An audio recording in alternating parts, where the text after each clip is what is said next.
Hi, everyone. Allison Schaberg here, Consolidated Planning Group. We are bringing to you another lunchtime series webinar. Today, we have our educational consultant, college transition and educational consultant and author, Dr. Andrea Brenner, back with us. She's been with us one time before and did an outstanding presentation, so we're happy to have her here today with us. Your cameras and your microphones are muted, so we can't see you and we can't hear you, but we really do want to hear your questions throughout the presentation, so go ahead and put your questions in the chat box. Today's meeting is being recorded. After sometime later today or tomorrow, you guys will get an email with the recording and contact information and how to reach Dr. Brenner should you need to. Consolidated Planning Group, we are a holistic special needs financial planning firm. We put out a lot of webinars on a pretty regular basis surrounding topics as it relates to special needs, transition planning, special needs planning, etc. Next slide, please. We are holistic in the way that we custom design protection plans, lifetime care plans, do a lot of deep and wide conversations about transition planning, able to help you with advocacy and ABLE accounts, and all of this. There is it's kind of a connection of financial planning and special needs planning, because when it comes to transition planning, special needs planning, those types of things, it's all about having money in the right buckets. Where it may have not mattered before, when your child turns 18, a lot of things change as far as having money in the right buckets. And what we're always focusing on is making sure that we preserve their eligibility for their benefits, such as SSI, Medicaid, and other benefits as well. And oftentimes families have kids that are going to need care for the rest of their life, or some semblance of care. Maybe it's transition programs, maybe it is actual, physical care.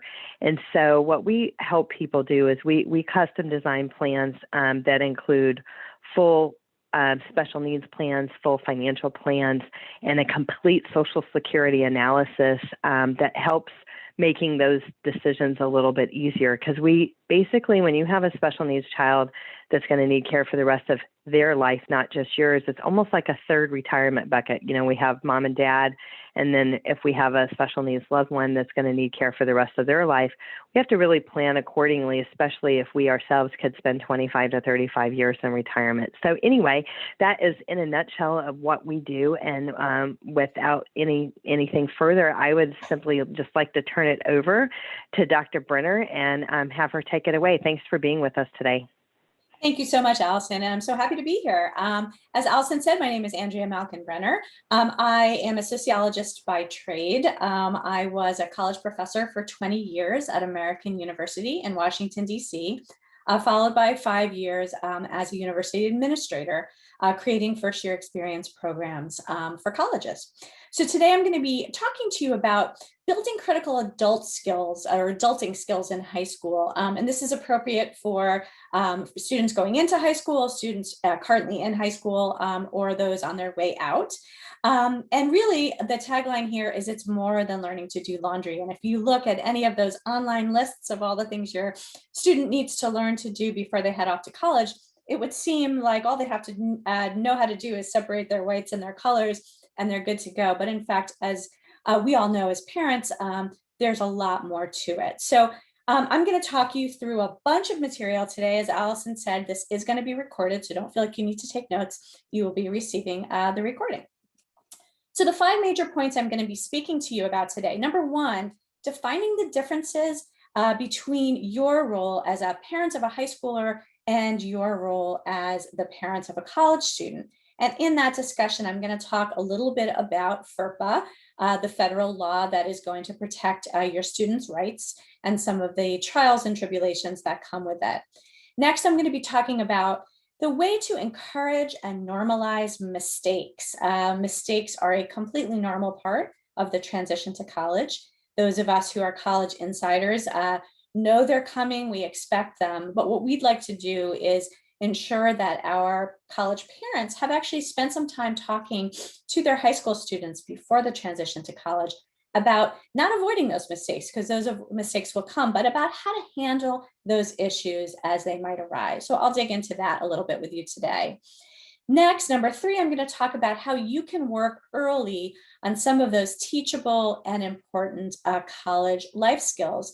And in that, name some of the most important things that you should be working with your kids on while they're in high school. And also talking about the different definitions of the word adulting. Because if you ask a high school student what adulting means, it's very different than if you ask an adult what adulting means. So I'm going to talk a little bit about that as well. My 4th point is sort of how can you support your student as they explore college resources in advance of leaving home? And then 5th is sort of shifting our language as parents so that students can begin to take the central role in their transition, that as parents, we can move sort of definitely to the co-pilot seat, if not to the back seat, and watch our language as we sort of watch our children expand into young adults. So let's talk about number 1, sort of defining those differences between the role of a high school parent and the role of a college parent. And it's really tough. The role of the college is it's a thumbs up there. It's very clearly defined in the campus's mission. You can go to any website, and every university or college will have a mission, and they clearly define the role of the college, what the college sets out to do. They will also clearly define the role of the college student. So you might see shared language across all colleges and universities, something like the college students will be the leaders of tomorrow. They will be part of a campus community. They will be peer educators. They will be scholars, etc. The problem is the role of college parents is not well defined. It's not well defined by high schools. It's not well defined by colleges. And so it's really tough for a lot of college parents who have been their children's advocate for many, many years, many of us K through 12, and sometimes the only advocate for our kids, when the college sort of tells us this is the time that you need to step back and the student needs to really take that step forward. And we'll talk a little bit about that as well. So here's a chart that I love to share with high school parents. And it's a great way to sort of see your role shifting as you move from the role of a high school parent to the role of a college parent. So many high school parents, we are the organizers of our kids' lives and our families' lives. And that includes sort of supporting our students on their everyday lives. As a college parent, we need to move from the organizer to the role of supporter, truly a supporter. And what we need to do is we need to encourage our students as they become more and more familiar with their new college environment to find their own resources. Again, there are a million different resources, which I'll talk about in a little bit, on a college campus. There are more than you could ever imagine, but they're only useful if the student actually walks through the door and uses them. So again, shifting our role from organizer to supporter, and hopefully our students will step up as the role of organizer of their own lives. High school parents are often the fixers, right? And why do we do that? Well, we're used to doing that for so many years, but also we're really better at it. If you think about it, I know that my student can have a problem and I know how to fix that problem much faster than he can. However, what we need to do is be encouraging our students to start to fix their own problems. Doesn't mean that we can't help them, but it's important to remember that the college is expecting the student to be sort of that fixer of their own problems. The high school parent is often an obstacle remover, right? You may have heard the term snowplow parent. Helicopter parent sort of turns into snowplow parent, meaning we don't even need to hover. We, in fact, just remove the snow, remove the obstacles, and so our child has no obstacles in front of them. And of course, that's not real life, as we all know. And so what colleges want to do is encourage the college parent to step aside for the student to traverse the obstacles themselves.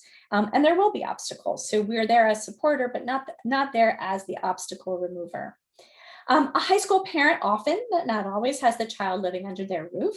And of course, a college parent always, often, but not always, has the child living under a different roof.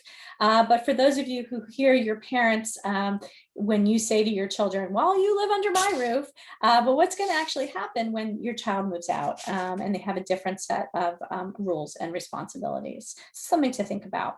High school parents, as I mentioned before, often provide daily reminders, and the goal here is for a college parent, by the time that student is a senior in college, really eventually never should be reminding them of their day-to-day tasks. So anything from getting a flu shot to waking up for an exam or waking up in general, those are things that if we're doing in high school, we might, if you can, hold off on and let your student learn how to do it on their own. Usually junior year is a great time to sever some of those ties for things that your student can do without help, making their own lunch for school, waking themselves up with an alarm, for example. And then finally, a high school parent often reiterates expectations again and again. And a college parent really needs to help that student, encourage that student to set their own expectations.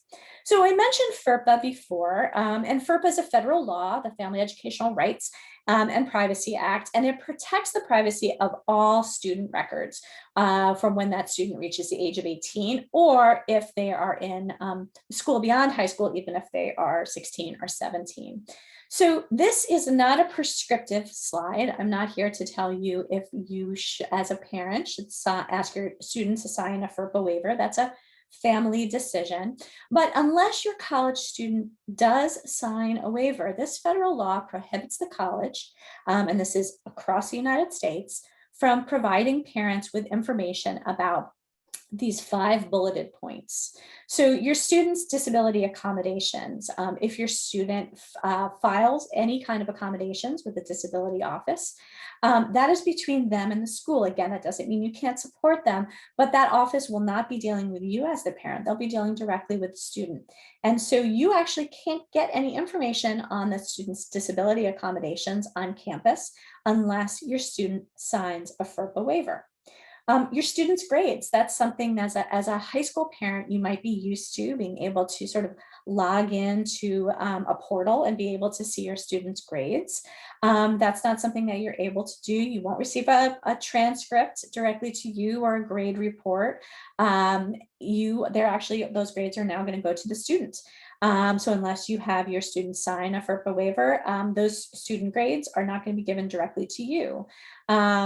A student's academic progress. So you actually won't know how your students are doing in class, and that includes if they have, if they're on academic probation, the next bullet point. So those are big. Those are really important things to think about, and if they are a concern to you, you really need to start thinking about if you're going to have your students sign a FERPA waiver. And then finally, tuition notification and scholarship information. And I could put an asterisk next to this one because schools are now, even though it's still covered by the umbrella of FERPA, tuition notification is often something that the school will send a particularly specific email and encourage, actually, many schools will encourage a student to allow parents to come in and be a part of that tuition notification and scholarship information because those are things that we don't want to fall through the cracks. Allison, did you want to say something? Yeah, I was just going to say here that all the schools are different on that. And I've definitely had parents through the years that basically, I think there's a lot of schools of thought, and I don't think any of them are wrong. I think a lot of our kids that are neurodiverse, many of them are immature for their age.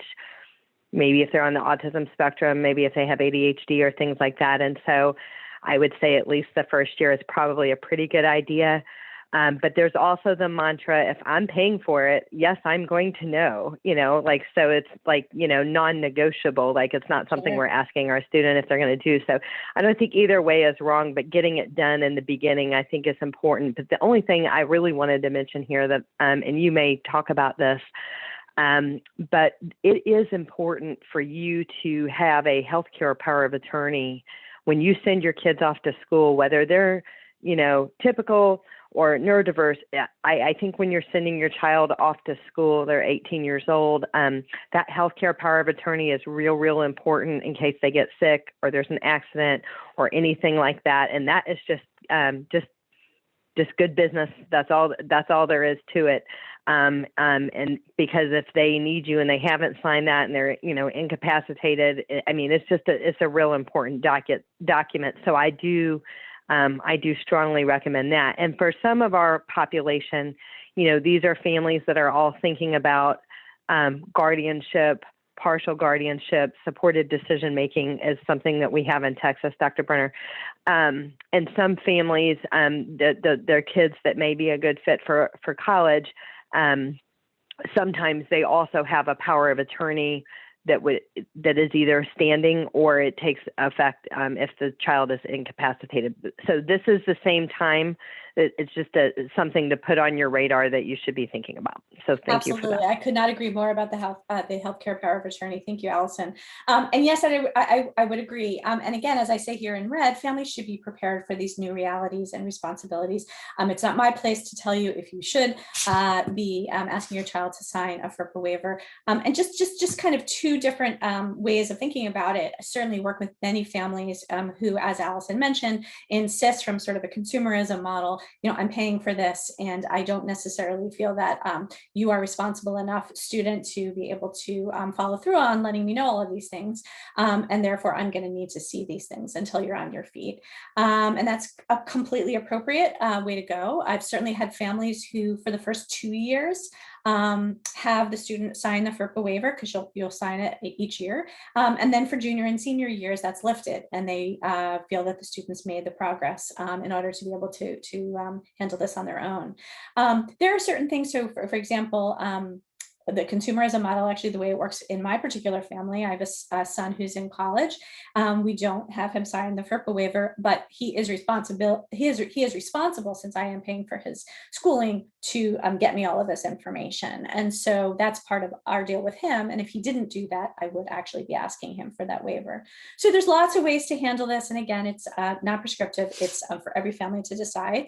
Nothing to really panic about, but it's something you should know is on the horizon, because it is quite different than sort of the K through 12 model, when things are easily accessible to parents.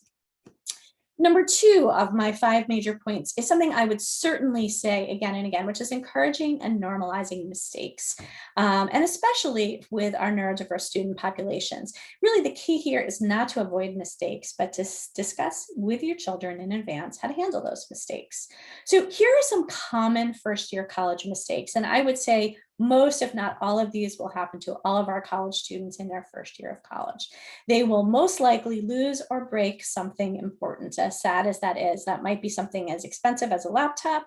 They might lose a wallet. But again, it's not necessarily the panic of if you're going to lose something, but it's talking through what would happen if you lost your wallet or your ATM card. How do you cancel a credit card if you misplace that, or put a lock on that credit card if you misplace it? Where will you go if your cell phone breaks? And really teasing out, is the first phone call always going to be to home, or does that student have a plan for how they can work things out? So for example, technology with their laptop in college, almost every college in the US has a 24-hour IT office. And so if they have a problem with their computer or their Wi-Fi, they can usually get help free of charge 24 hours a day. So those are things that you can kind of tease out and talk with your high school student in advance, so they know that these possible mistakes will come and that they can really take a pretty large lead in helping to solve them. Second, another common mistakes, especially of neurodiverse students who might feel overwhelmed with the college process, is the waiting for opportunities, not seeking them out. And that's, of course, something that we as adults know. Mentors don't show up at your dorm door. Clubs and organizations don't come calling. You need to go find them. So that's something that I would absolutely encourage you to talk to your high school students about, not to overwhelm them with so many different opportunities. I want to keep a schedule realistic, but letting them know that high school is quite different. High school, you're much more likely to be encouraged to join things than in college. You have to find those things yourself. Most college students in their first year make some type of poor financial decision, hopefully not something very, very large, but talking about budgeting is really, really important well in advance. And again, not prescriptive. I'm not here to tell you how much your child should have for spending money in college, but that you should have a plan. Does the student have access to their own credit card or a family credit card? Is there a budget that's given to them weekly, monthly? How is that going to work? Do they have to save receipts? And of course, the earlier the better, so that they can start a plan in high school, working with you about finances. That's great. Another common mistake is students not asking for academic help. And this is a huge difference between K through 12 and college. In college, asking questions is kind of cool again.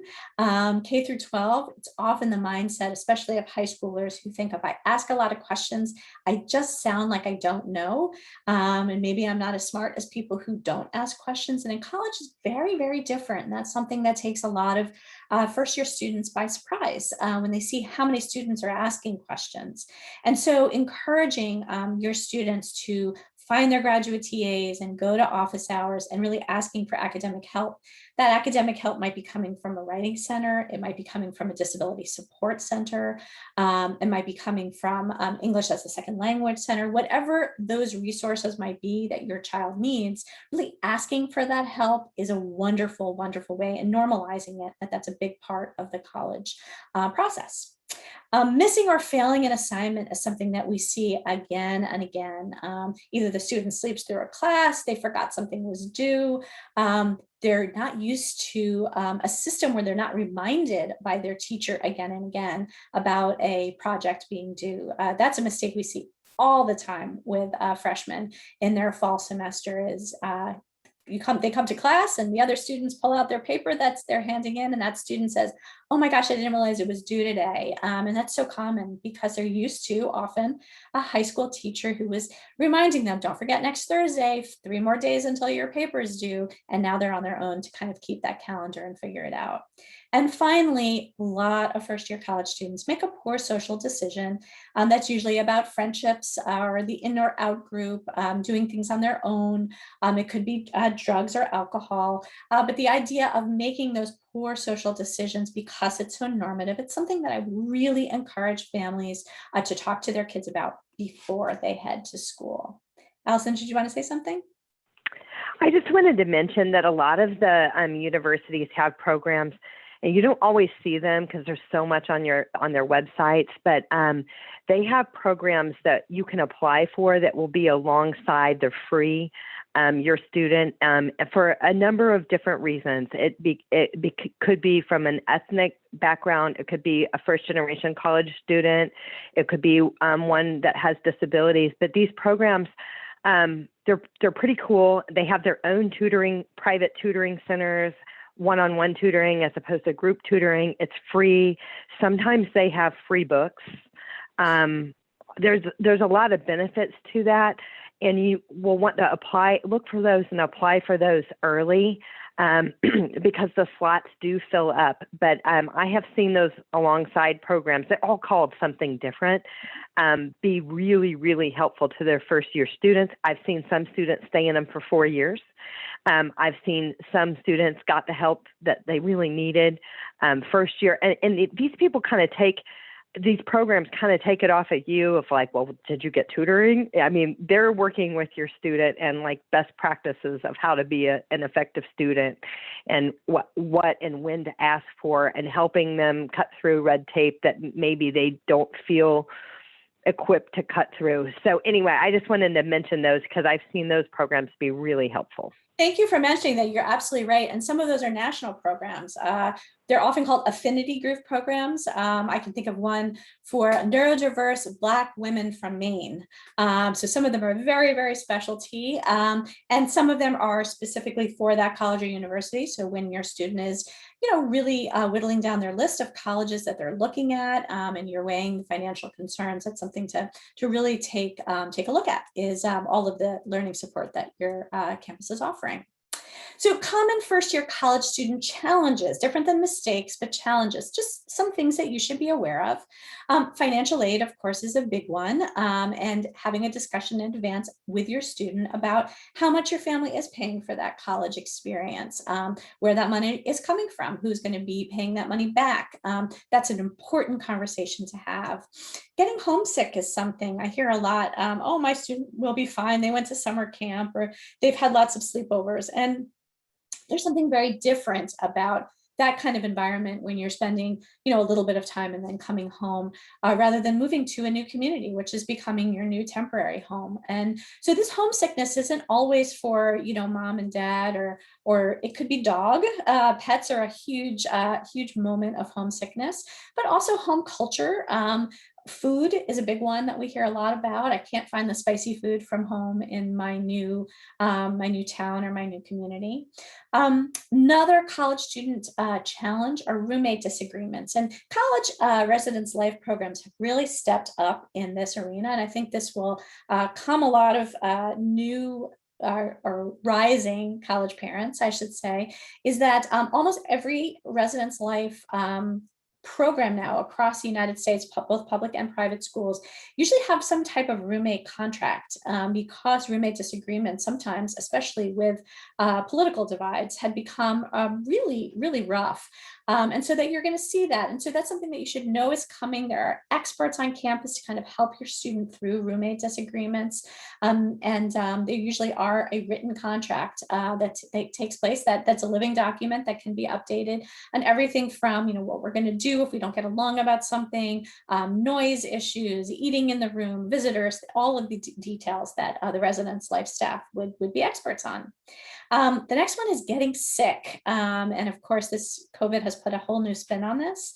But when I'm talking about sort of college sickness, I'm talking about the freshman dorm as a giant petri dish, and pretty much every student really needing to go in sort of armed with knowledge about how to get through a common cold. What is the difference between being sick and being very sick, and when they should really be reaching out to their healthcare center on campus.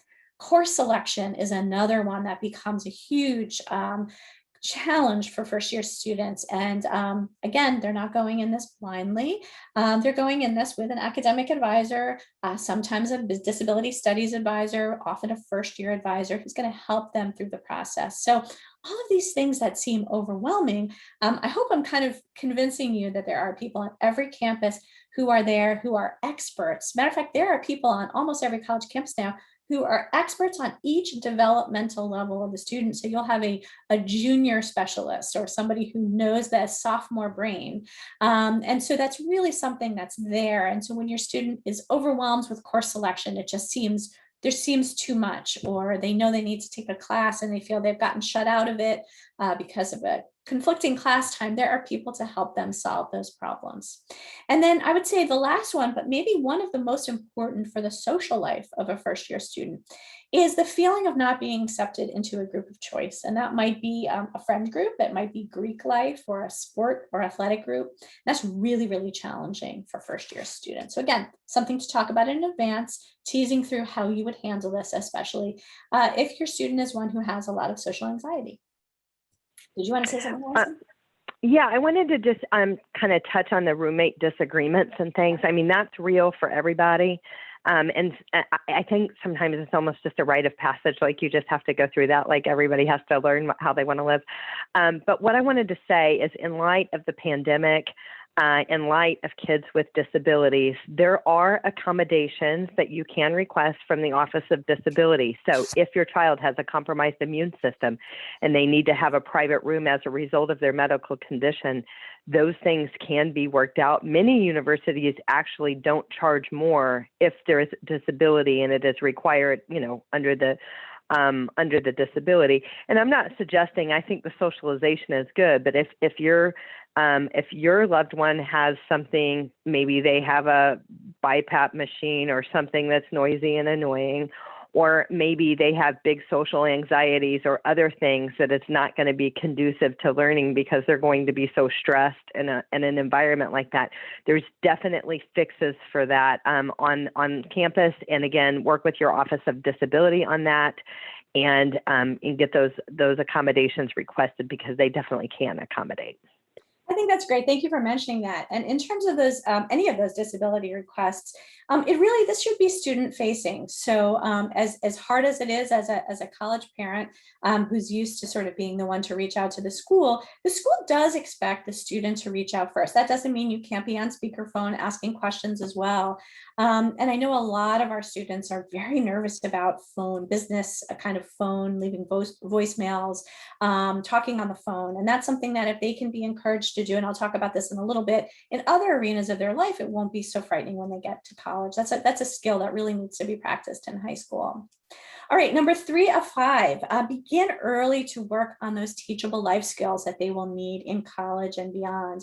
And I love this photo because I mentioned early, again, if you were just going online reading about what my kid needs to learn to go to college, number 1 is always doing laundry. Of course, they do need to know how to do laundry, but that is by far not the hardest thing they need to learn.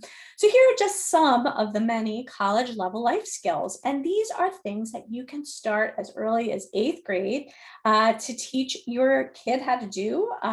Some of them, especially for students with issues of neurodiversity, these are multi-step processes, and some of them will take quite a while. So sort of think about that.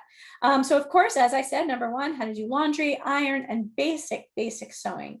Students should know how to, sew on a button rather than paying somebody to do that for you. They should know how to read schedules and book a plane, train, and bus travel. And a lot of parents I work with say, oh, well, I will just continue to book the plane travel with my kid.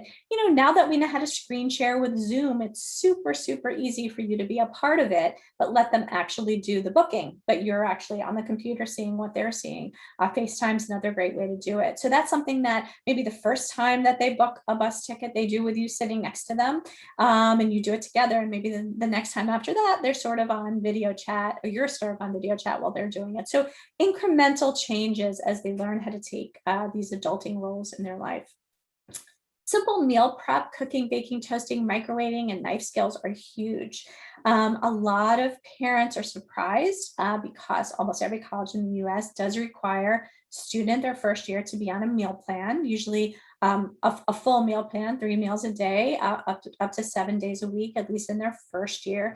But almost all dorms do have some type of kitchen or kitchenette. And so going to college armed with a recipe or two, even if it's something as simple as, cooking an egg or pasta, things that they know how to do, that will have access to toasting. They will have a microwave more than likely in their room, and a small refrigerator. So they should know how to do things like reheating leftovers or making toast or making simple meals.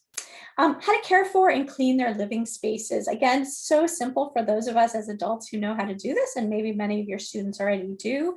There's sort of an insider joke on college campuses that you can always spot a freshman room because students don't know the difference between surface cleaner and window cleaner, and so there's always smeared windows.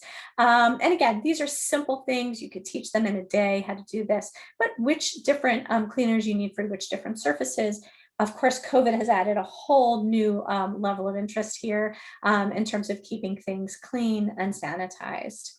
They should know how their family is paying for college. That's a conversation to have with your children. The cost, the financial aid, and the scholarships. I can't encourage this enough. That really the student has to understand the financial sacrifice of the family and who will be paying that back. How to use a phone to make appointments, ask for help, leave a voicemail. I mentioned that already. And I can't encourage enough, by the time a student is a junior in high school, they should be starting to get some practice, making a haircut appointment, making a dentist appointment. Those are all things that they can, you can help them with. And that's something that's incredibly important, that they become more and more comfortable with it, because once they're in college, they'll be making all of those appointments themselves and be expected to. Leaving a voicemail is something that makes a lot of 16 through 19-year-olds very nervous, and sometimes it just takes a lot of practice, and that's something that you can role play at home. Memorizing their social security number is something that floors me every year I work with students. I can't believe how few of them have memorized their social security number. That's something that first year students are absolutely going to need to know regularly, filling out forms. So those are things that they should memorize, and also what information to keep confidential. They should know where to keep passwords and banking information. Those are conversations you should have, and you should make a plan as a family with whatever is comfortable for you. Also, the basics of health insurance. What is a copay? How do they fill prescriptions? Again, conversations that they should have at home before they head off to college. They don't need to know all of the details about their health insurance, but they should be carrying a copy of their card. They should understand where they go if there's a medical emergency, because you might be far away. And even if you're not far away, they should really be the one, especially as an 18-year-old, to take control of things like copays when they're going to a physician's office. How to treat common illnesses and manage medication dosages. That's super important. And specifically for students with medication that they take regularly, they should understand what the medication is, what it's for. They should be able to verbalize that narrative about why they need a particular medication, what would happen if that medication is not given to them. And they really need to know how to refill prescriptions. How to record and keep a budget. And again, as I mentioned earlier, it's not for me to tell you what kind of monies your student will need to get through their semester, but that's a conversation that should happen within the family, and then also be willing to kind of pivot if you see that that might not be working for them. Very, very common that a first year student will run out of their meal swipes, their card where they have all of their meal plan already preloaded, because they won't even think about, if they're hungry, they just maybe will do a meal swipe and may not realize that that was just a $14 meal that they've just spent on a banana and a cup of coffee. And then the last one of the easiest, and something that I'm always surprised and a little disheartened that is not covered in many, many public schools, is how to write a professional email. I know our students are of the texting generation, and of course that's the appropriate way for them to talk to us as their family members and their friends, but professors will still expect email, and so they should know really how to write a professional email and what that looks like. I mentioned earlier that defining what adulting means is a really big part of this transition. And if you ask, and I have done this before, a focus group of high school students or those who have just graduated or heading off to college or to a gap year, like, what does adulting mean? Those 18, 19-year-olds will say things either it means going it alone, being totally independent, not relying on others, or it's a total mystery. I have no idea what it means to be an adult. Those are the two basic responses we get. However, if you actually talk to adults and you ask them what it means to be an adult, they'll start teasing out that adulting language, using our resources. What's the first thing if we don't know something, we Google it, we call a friend who might know, we call an expert. If there's a death or an illness in our family, what do? Well, we reach out to friends and family for support. We reach out for our resources. We don't assume we're doing it all ourselves.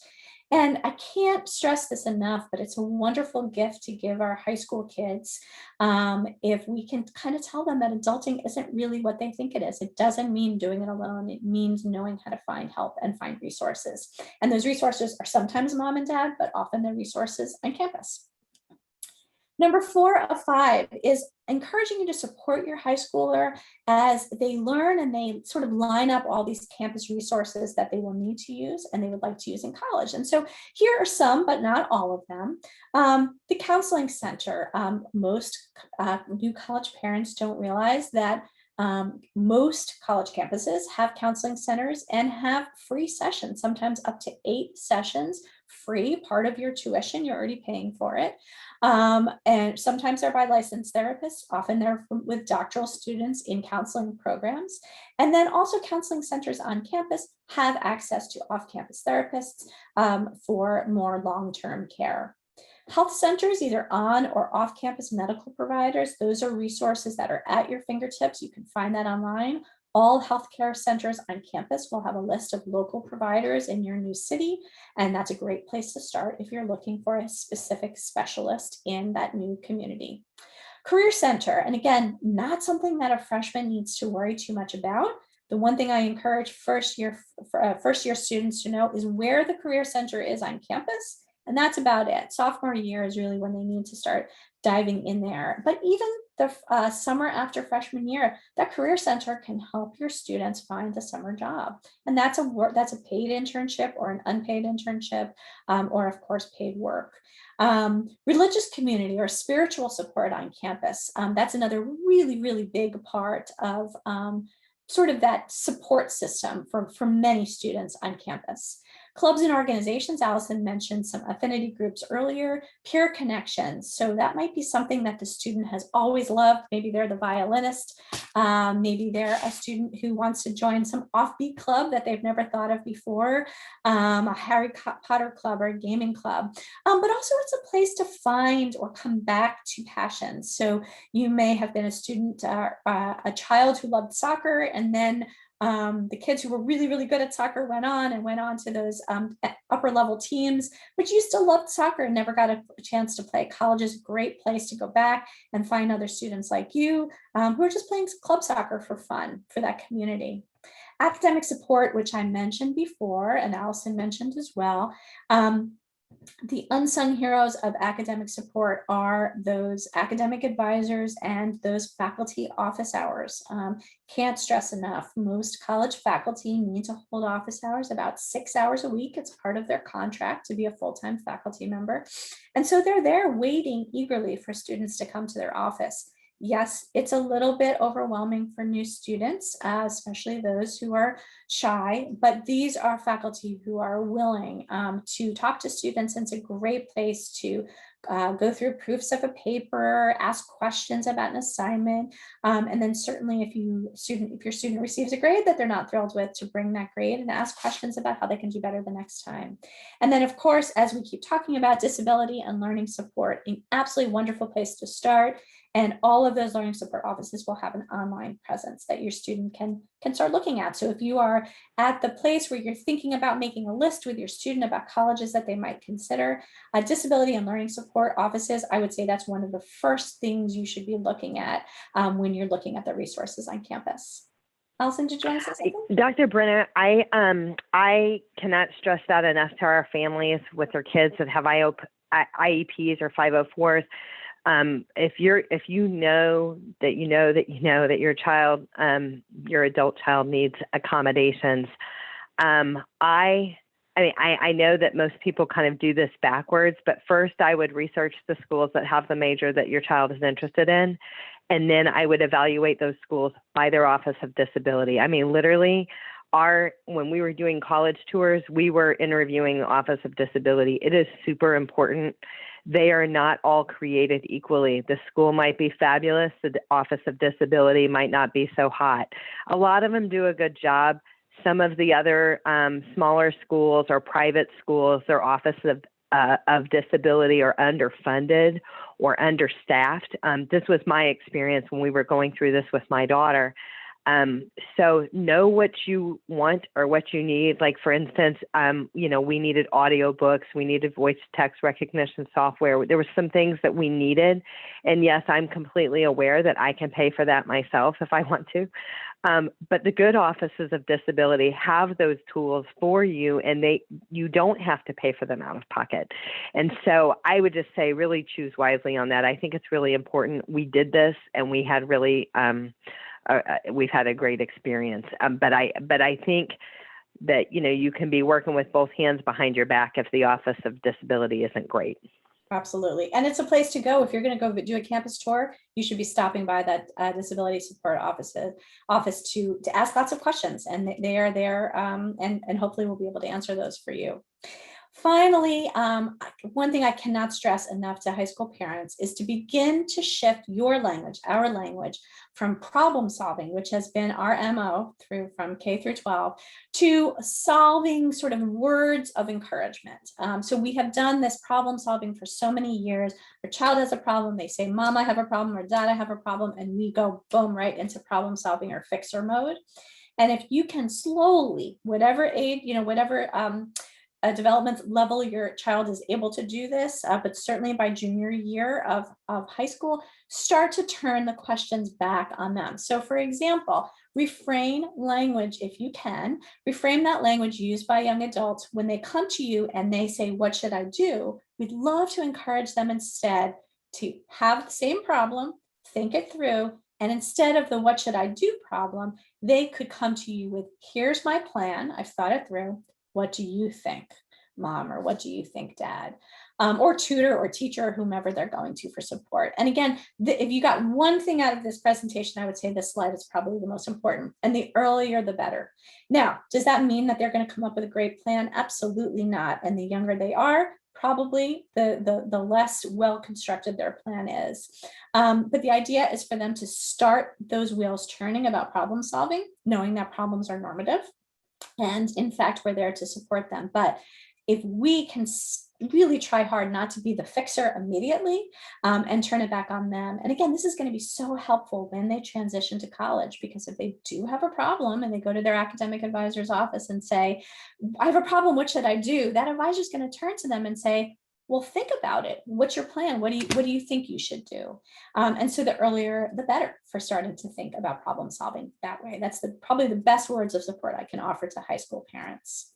And that's it for my slides. Just a little bit about me. I am co-author of a book called How to College, What to Know Before You Go and When You're There. It's a book that is student facing, but also read by lots of high school parents. And it's fun, it's light, it has humor running through it, and it will take a high school student through everything they need to know before they head to college. And I am also the creator of the Talking College card deck, which is just about to come out on Amazon in 2 weeks. And those are discussion prompts for college-bound students and their parents. A lot of it is covered in the presentation today. So that is it. I am here if there are any questions. Thank you. Thank you, Dr. Brenner. That was awesome. This is kind of an overwhelming time for parents, all parents. If you've got, college-bound students and the deadlines and all the colleges, they all do things differently. It's not uniform. So if you're applying to multiple colleges, you really have to bother yourself with a lot of different forms and deadlines and other things like that. So, giving us some tips to help organize our steps, I think is really, really important. So I see your website here. If people are interested, did you mention that your How to College book, I know the cards are coming out in 2 weeks, but can they get your How to College book on Amazon as well? Yes, is that where they get it? Buy it Amazon, Barnes & Noble, any bookstore. Yes, absolutely. Okay, perfect. Next slide, please. So basically, when it comes to, some of the things that should be on your radar from a planning perspective, we have webinars on basically all of these topics, and we are not here to overwhelm you with all of these things. The things on the list, as I look at the list, I think, it's a lot. It's a lot to be thinking about. And if you're thinking about transitioning to college, it's just a lot on top of already a lot. But anyway, we have webinars on all of these topics on our YouTube channel. You can flip to the next slide. And our contact information, you can find our YouTube channel, our Facebook page here. And you can kind of go back to some of the recordings maybe that you've missed that might be relative to your unique situation. Having said that, I don't see any questions in the chat box at this time. Dr. Brenner, thank you so much for being with us today and sharing your insight. It's just right on time, and I thank you again for coming out and sharing yourself with us. And like I said, everybody, the cards, 2 weeks. The book you can find on Amazon, and I'm sure it is chock full of all of her insights here that are super, super helpful. So thanks so much, everybody. We're ending a little bit early, and you'll get a recording of this, like I said, later today or tomorrow. Thanks, Andrea. Thank you so much. Bye-bye. Bye now.